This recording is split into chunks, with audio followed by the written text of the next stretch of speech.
Well, thank you for asking me here. Peter called and asked me if I would be interested, and if you know me at all, you know that I am always overjoyed to talk about myself and Harbor Homes. At the Nahatica conference, I was there, and also I had Ernest Escalante from Keystone Hall, Angela Sweeney, who is our clinic administrator, and Tara Richard, who is our ESPER coordinator. And I think one of the things that was noteworthy, and we commented on it while we were doing the presentation, is that we really liked each other. And you're going to hear me say that a lot. You have to get to know each other. This is a great start. You have to come to the point where even if you don't like each other, you can respect each other and respect each other's opinion. So I'm going to talk about the Partnership for Successful Living. For those of you who don't know us, the partnership is is that it? Yeah. Sorry about it. The partnership is an umbrella organization of 6 different organizations. It's Keystone Hall, which provides substance use services, Welcoming Light, which provides training to the community, to our staff, and to the consumers that we serve, the Healthy at Homes, which provides in-home health care, Milford Regional Counseling, which provides outpatient mental health counseling, and then the Southern New Hampshire HIV Task Force, which provides a whole continuum of services to people with HIV and AIDS. So together, we provide all of these services. We have an FQHC, Federally Qualified Healthcare Center at Harbor Homes, that has a pharmacy, dental services, medical respite center, and I'll talk a little bit about that. And then our main focus at Harbor Homes has always been housing. About 30 years ago, we began to develop housing programs for people who are homeless and had a severe and persistent mental illness, and we've continued to do that. And I'll say at this point, in Region 1 IDN, we've not addressed housing problems. And I think that's really unfortunate if we do that throughout the state. Somehow we have to address that. And I'll talk a little bit about why and how the impact of housing is going to cause healthcare problems. We always say at the partnership that housing is healthcare too. It's a different concept for me. Let me just say too, if you have any questions, stop, interrupt me, don't worry about that. I have plenty of time to do this. So among the partnership services and agencies, we talk about providing red carpet treatment. If I get a phone call or any of my staff get a phone call from any of those other agencies, we act on it immediately, or I need to know why. So if they have an individual who needs housing, I immediately connect them to the housing director. If they have somebody who needs dental care, we have same-day appointments so that they can get dental care immediately. And at another recent workshop, I talked about our dental van. We now have a mobile dental van that can go anywhere across the state. So I've pitched it before, I'll offer it to you too. If you need dental services in your community, we can arrange and talk to you about doing that. We send the van out, we provide dental services. We can also provide primary care and behavioral health services, and we want it to be used. So we throw out that red carpet to each of us. And those are some of the professions that we have. As part of the clinic, we have 2 patient navigators who meet with them, meet with the people that we serve, and get them enrolled in insurance. When somebody comes to our clinic, they first meet with a patient educator, and that educator explains to them the whole breadth of services that we offer in the partnership, and then makes those appropriate referrals. We have a case manager who will help with that. And usually the first stop is to the patient navigator to get them connected to services. So 2 years ago, 75% of our patients had no insurance and only 25% had insurance, and we've reversed that. So now 75% of our clients have insurance. What's the impact to the clients for integrated care? Obviously, faster access to quality services. We can get people in that day if they need to. Again, the only impediment is housing. We have integrated, coordinated care. We talk all the time, and that results in, we believe, superior physical and mental health outcomes. What are the benefits to the community? We think that we can provide more effective substance abuse treatment and recovery supports, more effective home care outcomes. We know there are decreased public sector costs. Through our housing efforts, we reduce the welfare department's costs to the tune of about $1 million because we were able to take people into our housing and they weren't paying for hotels and rent and things like that. There's a decreased incidence of homelessness. We're proud to say that there are no instances that we know of, and we take roll, of anybody who is positive for HIV and AIDS in the state of New Hampshire who is homeless. They are all housed. We've eliminated veteran homelessness in the greater Nashua area, and our goal is to eliminate veteran homelessness throughout the state. We've significantly reduced homelessness in New Hampshire, but it's still there, and it's impacting on all of our clients. So increased quality, affordable housing as we continue to develop housing programs, and increased employment and education opportunities. We do a lot of education and employment. We train about 1,500 people through our Welcoming Light program every year. We're always open to providing training or providing a location for training. And I have an incredible woman who manages our employment services, who has found jobs for homeless individuals locally, throughout the state, throughout New England, and even has found a job for somebody at the Pentagon. So she works tireless, and she, in the past 7 years, has found jobs for 950 formerly homeless individuals. She's phenomenal. Let me just talk a little bit about the more effective substance abuse treatment and recovery supports. I think we've come a long way, but let me start by telling you about one problem that we have and why you really need integrated services and why you really need housing opportunities. That's going to be a theme. So, how many of you have heard of safe stations? Okay. So, safe stations started in Manchester. And there's a little bit of a competition between Manchester and Nashua, so we decided we could do it better. And our mayor came to us and said, we have a problem with opioids in our state, and we're going to address it in Nashua. This was the week before Thanksgiving. And so he said, next week, you will start a safe station program. And we did. And the week after that, we had to start our medical respite program to begin to service those individuals. And we did. So the process is such. If you have any kind of addiction issues, substance use issues, you can go to any local fire station in Nashua. You are immediately evaluated by an EMT. And if you're not medically cleared, you go to a local hospital. But the great majority of them, 95% of them, are cleared. We then have staff from our emergency shelter come and pick them up. If it's during the day, they are immediately brought to our intensive outpatient program run by Keystone Hall, which is co-located in my building. They then receive an evaluation, and if they need detox, they are immediately admitted into our medical respite program for detox. So within a matter of hours, they are getting treatment. Nights or weekends, the Maple Street shelter staff pick them up, bring them to the shelter. They get a phone call with a LADAC who evaluates them over the phone, and it's the same process.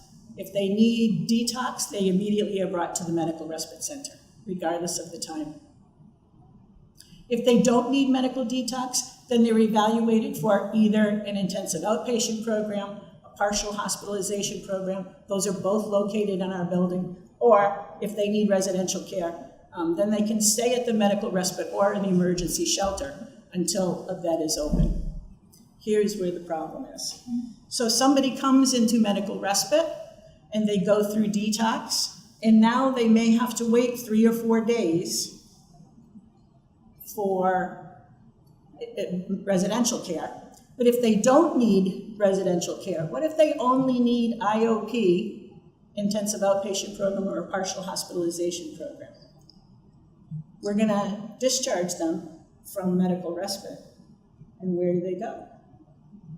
They can come back into our shelter, but they can't stay at the shelter forever, nor do they want to stay at the shelter. Nor is our shelter the best place for them to be, because they can walk the streets in the Nashua area, which is in the tree streets, which is where all of the drug use is.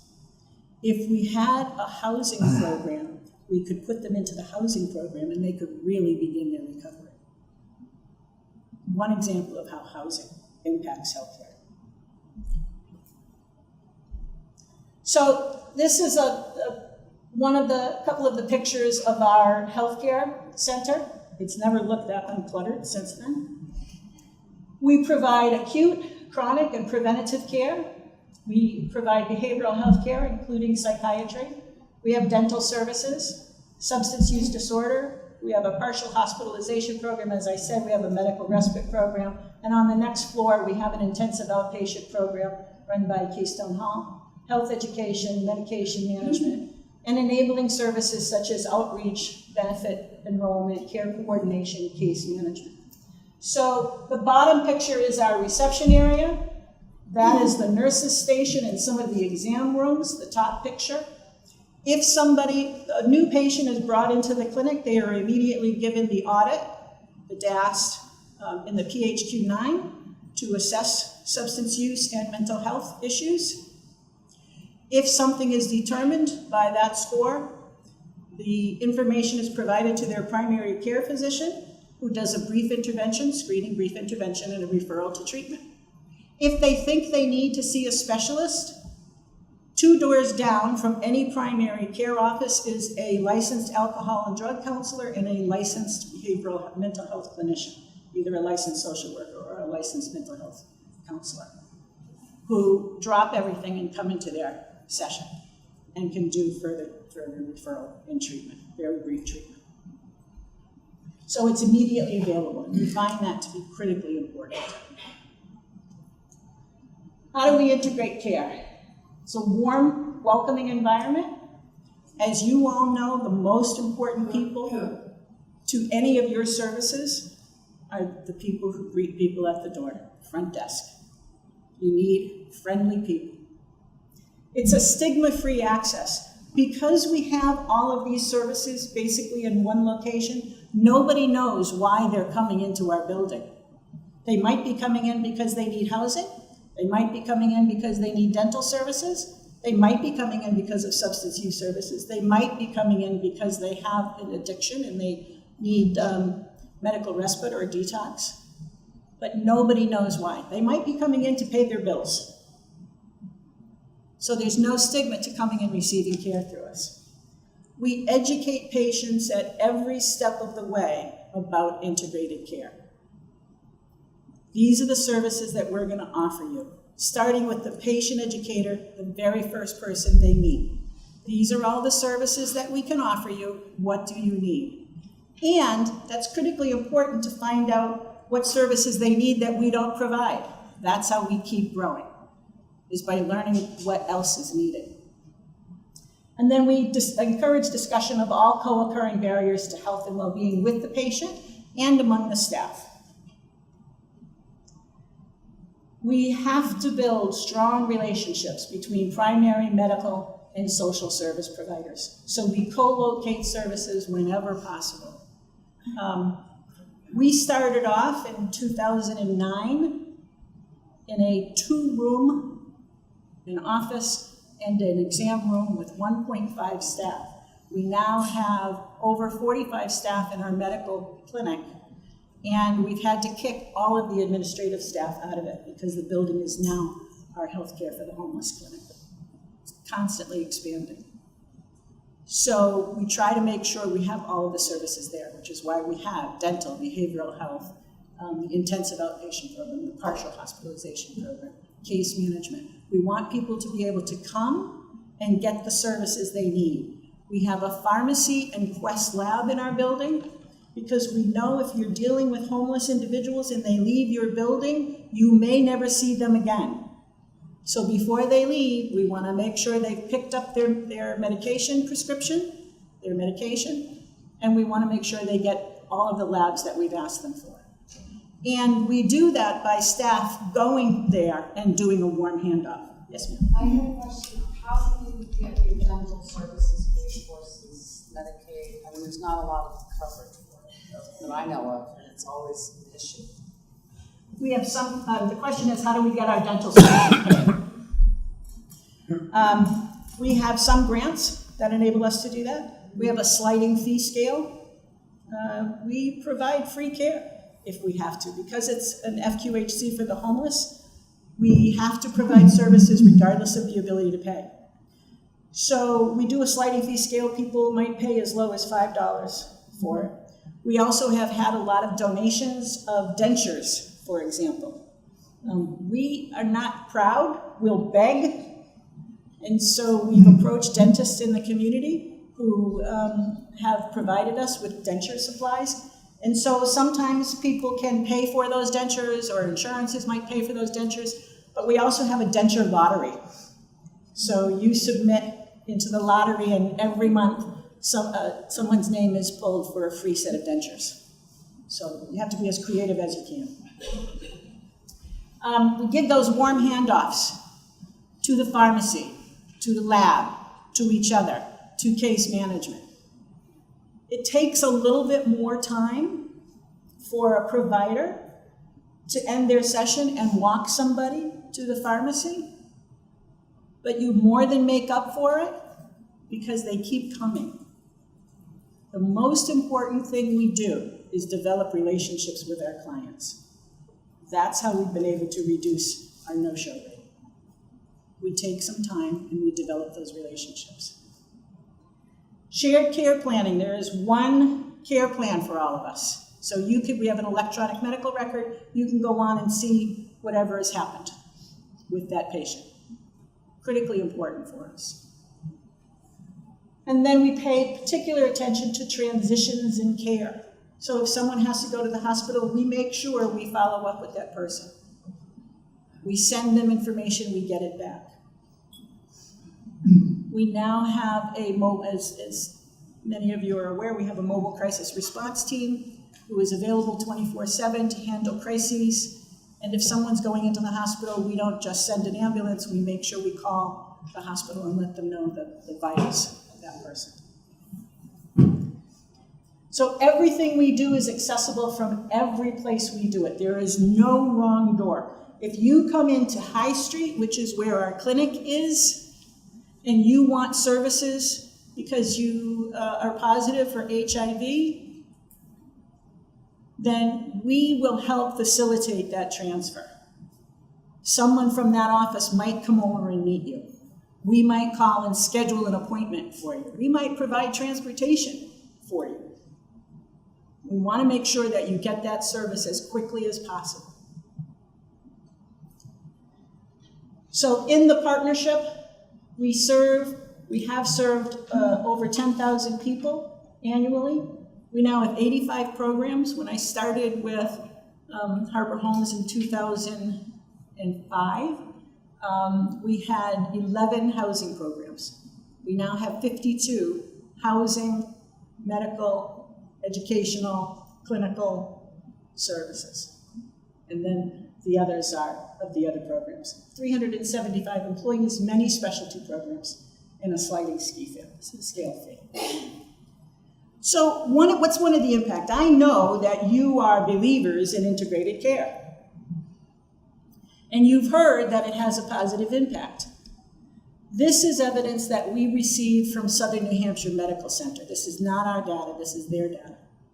At the end of fiscal year 2012, Southern New Hampshire Medical Center reviewed 45 patients, the top 45 patients, who collectively had cost the hospital $6 million as a result of frequent and inappropriate emergency room usage. The average cost per patient was $133,333 a year. These were the heavy hitters. These were the individuals that the emergency room saw every winter, several times a week, sometimes several times a day, who came in because they needed to get out of the cold, or they wanted a hot meal, or they were intoxicated. They had an inordinate amount of of hospitalization or ED visits. We did some research with Southern, and 23 of those patients were connected with Harbor Homes, our FQHC Healthcare for the Homeless. By the end of that year, for primary care, behavioral health, mental health and substance use, in-home medical care, housing and outreach. So of those 45, 23 were connected with us. And as a result of our healthcare, housing and outreach efforts, those 23 patients did not return to the hospital that following year or subsequently, and we do follow-ups, resulting in a cost savings of approximately $3 million a year. So it has an impact. Our focus has been not just coordinating within the partnership, but coordinating within the community and the state. So we work with the coordinated entry program. If somebody is homeless, they can call a particular number and they can find housing or tell them where that housing available may be, shelter. We work very closely with the Nashua Continuum of Care and now with our IDN. So, easy, right? We'll make that happen. Not that easy. I wish it was that easy. I'd be out of a job if it was that easy. First of all, there's a difference between a multidisciplinary team and an interdisciplinary team, right? Multidisciplinary, lots of different disciplines working in a particular case. Interdisciplinary, people with distinct disciplinary training working together for a common purpose as they make complementary contributions to patient-focused care. You have to work together. You have to identify what are the issues. How are we going to address them together? How do you start? I've said this for a long time. Hire for attitude. Obviously, you want people who are qualified for the job, but hire for the attitude first, because you can train them the way you want them to be trained. But if you have somebody who doesn't believe in collaboration, you're in trouble. If you have somebody who just wants to focus on their own practice, you're in trouble. Staff who can collaborate, staff who aren't afraid to talk to each other, staff who think systemically. We like to think about holistic care, but this is larger than that. In the system of care in your community, can they see every community partner as a partner? And it starts with their local group. So when we first started, when I came in today, we were saying, who do you communicate with? Locally? Geographically? Agency-wide? IDN-wide? Statewide? Yes, all of the above. But if you have to start someplace, start with your own organization and make sure you're collaborative there. One of the most important things we do, there's two, communication and education, and it starts with education. So we've spent a lot of time talking to our medical staff, our primary care staff, and our dental staff about behavioral health issues, behavioral health training. We've trained them in motivational interviewing. We've trained them in SBIRT, screening, brief intervention, and referral to treatment, because they are a vital part of that. We want them to understand what the audit, the DAST, and the PHQ-9 is, and what those indicators are. We've given them some training in cognitive and behavioral treatment. There's a lot of myths about behavioral health out there. And so we want them to know, as a mental health clinician, I want them to know that I'm not just guessing. It's not a question of just talking to people. There is a method to my madness. So we train them in those. And we also talk to them a lot, and to me, this is the most important one right now, because we're doing so much substance use work. We talk to them a lot about the psychological dynamics of addiction. We do a lot of detox. We focus a lot in our medical respite on the physical symptoms of addiction, but we need to educate everybody on the psychological addictions. And I'll give you an example why. We've made lots of mistakes, and we learn from those mistakes, hopefully. One of the grants we have requires that we provide medication-assisted treatment, Suboxone, Vivitrol. But the grant requires that we also ensure that those patients are receiving substance use treatment. And in the beginning, as I would review those cases and talk about what treatment they're receiving, what I would hear is, well, they don't really need treatment. Why not? Well, they have other things going on in their lives. Yes, it's called an addiction. Why aren't they receiving treatment? And there's always a multitude of reasons. Now, we also address harm reduction with staff and talk about harm reduction techniques.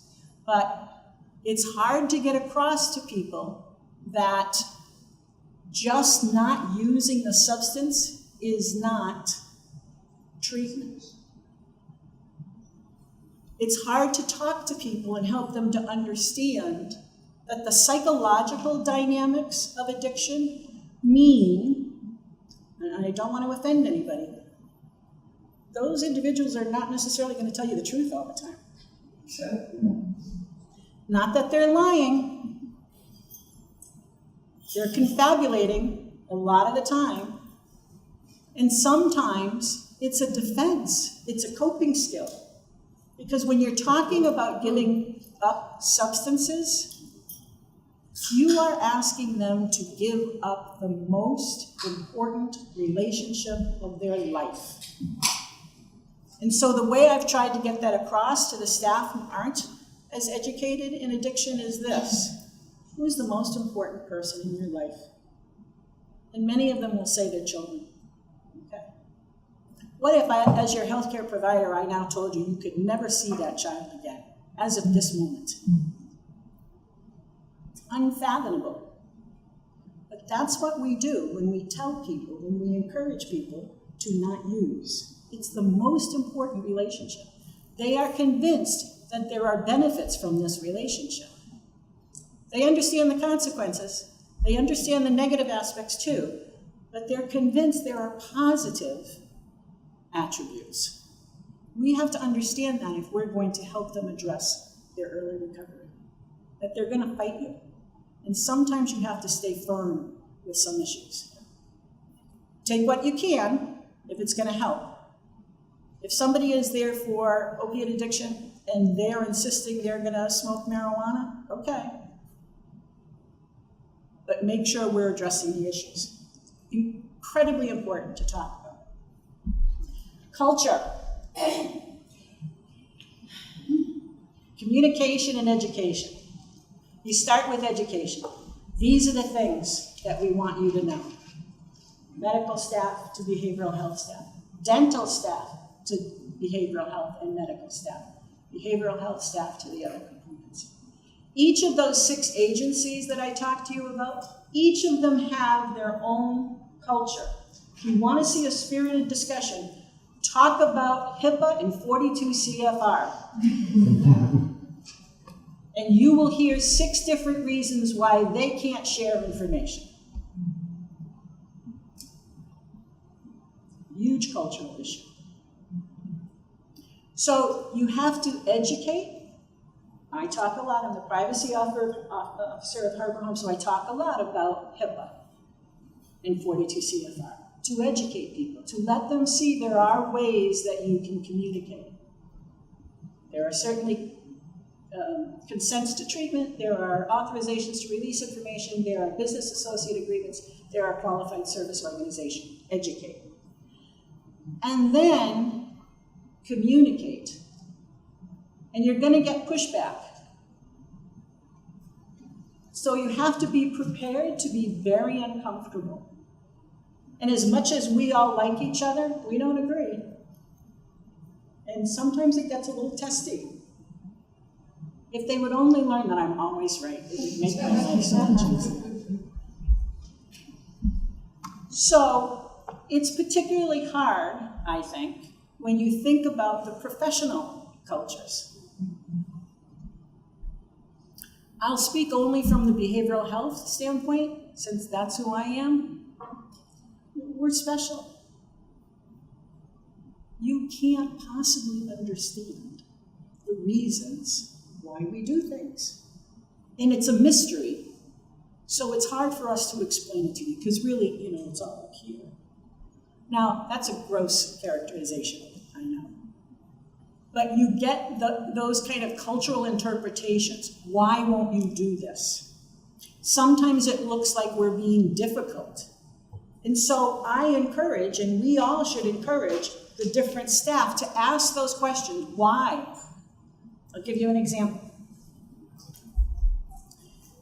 Just a couple of weeks ago, I had a mental health clinician in my office who said, I'm so frustrated. Somebody was put in my schedule, and there's no reason for her to be there. I saw her yesterday. She's working on issues. We have a treatment plan in place. She's working on it. But she saw her primary care physician today, and she was crying, and the primary care physician was worried because she was crying, and so she put her in a crisis appointment. It's not a crisis. It's something very basic. So we have to talk about what is a crisis. Crying is natural. Grief is natural. Depression, depending on the situation, can be natural. Doesn't necessarily need an urgent appointment. That level of education.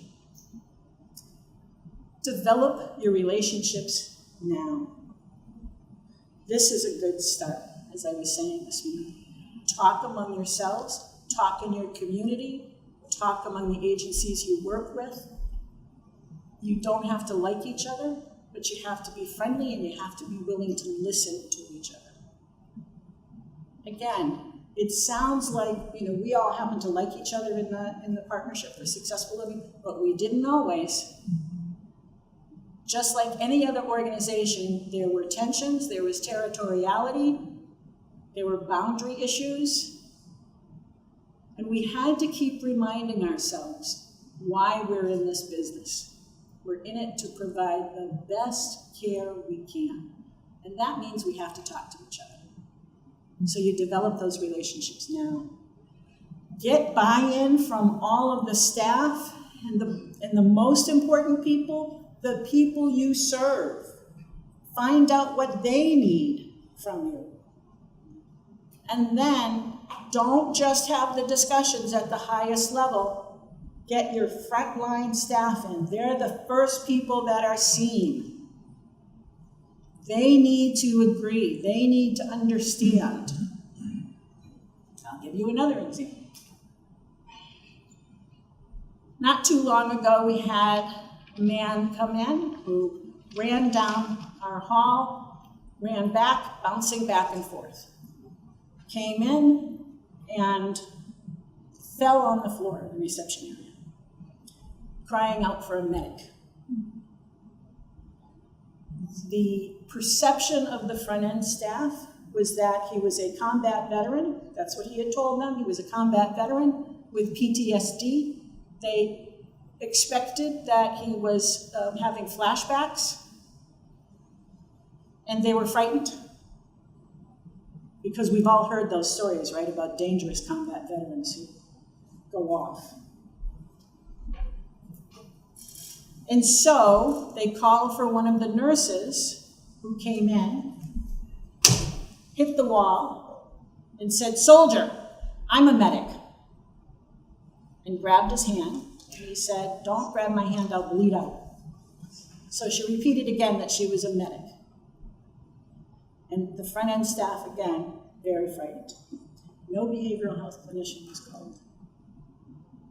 It took days for us to talk to the front-end staff about their fears. And they were convinced that this poor man had not been receiving care, Hadn't seen anybody at the local community mental health center since 2016, he reported, and he was getting no help. None of that is true. He's on the ACT team at the local Greater Nashua Mental Health Center. He's receiving daily case management contact. He's not a combat veteran. He's not suffering from PTSD. So we've done, again, a lot of training about when people present in a way that is unusual or frightening, what do you do? You don't have to handle it yourself. You're not alone. That's a constant reminder. As much as we like to think we're very good at this, it's a constant reminder.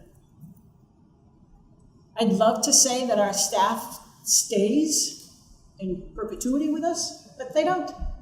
And so every time someone comes, this is part of our orientation. It has to be. Talk directly about cultural differences. In behavioral health, this is how we think. Doesn't necessarily mean it's right or wrong. In dentistry, this is how we think. It took us a little bit of time for us to convince our dentists that they had to take blood pressures when somebody came in. It was important to us that they did that. That as they're looking at oral hygiene, they ask other questions so that they can then walk that person down to a medical provider or a behavioral health provider. You seem really down today. What's going on? Everybody has to ask those questions in order to do this with them. Okay, any questions? Yes, ma'am. Thank you. I'm Maggie. Coming from my discipline, which is children and families, is that all this will change the lives of children. What I would like to see is it become more explicit that we want to include children. I would love to see on that one of those first slides where you had homelessness and all the circles, parent support, parent education. Because those, we're not going to change those cycles that get people into these situations and generationally until we address the parent-child relationship. So great work. I would just like to see that little parent education, parent support right explicitly out there. So she was talking about wanting to see a better emphasis on children and parent education. We don't see a lot of kids. We have 2 FQHCs located in Nashua, and the other FQHC does OBGYN, obstetrics, and so they tend to stay with them and their kids are seen there. We are beginning to do more, and so that's one of the places we're sending our dental van is to the local schools in hopes that we could make some inroads to parents and begin to do that. We've offered a lot of parenting classes in our Welcoming Light Training Institute. We also offer mental health first aid, both for adults and kids, in the hopes that we can do that. So. Carol, great presentation. Thank you very much for coming and sharing that. The Partnership for Successful Living is one corporate entity, right? It's not really. It's an umbrella term, but we are 6 different corporate entities. So I'm just concerned about how does the corporate structure help the coordination happen and the integration and the culture sharing? We have 1 CEO and 1 board of directors, but 6 different organizations. So we each have our own set of policies. We each have our own set of protocols. We each apply for grants separately. And then we all report to the same CEO and board of directors. So it is one corporate board of directors? One corporate board of directors. I think that makes it, I think it makes it a little easier. I also think it makes it a little bit more difficult. Because now you have 6 different organizations who may want to go in different paths. And it's our job to convince the CEO and the board. Don't tell Peter I'm saying. Sorry. Good presentation.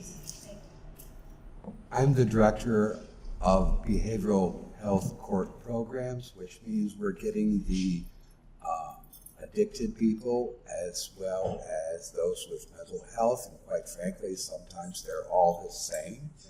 Court is involved, so things like harm reduction is a little hard to get across to the court sector. So I'm wondering, do you work with that population, and how's that working out for you? We do. Keystone Hall is in one of the, they're in Rockingham County Drug Court. But we have a lot of referrals from both the mental health court and the drug court in Nashua. And we work very closely with them. And the way we address it with the clients that are referred are, here are the consequences in your life. This is what the court system is mandating. You have some choices, and we'll work with you. If you choose to get high this way, that's going to count against you. You're going to suffer more consequences. So we just address it with them. Again, the difficulty is not in working with the clients. They get it. It's working with the rest of the staff who want to protect and enable. They're the ones that have the difficulty. Thank you very much.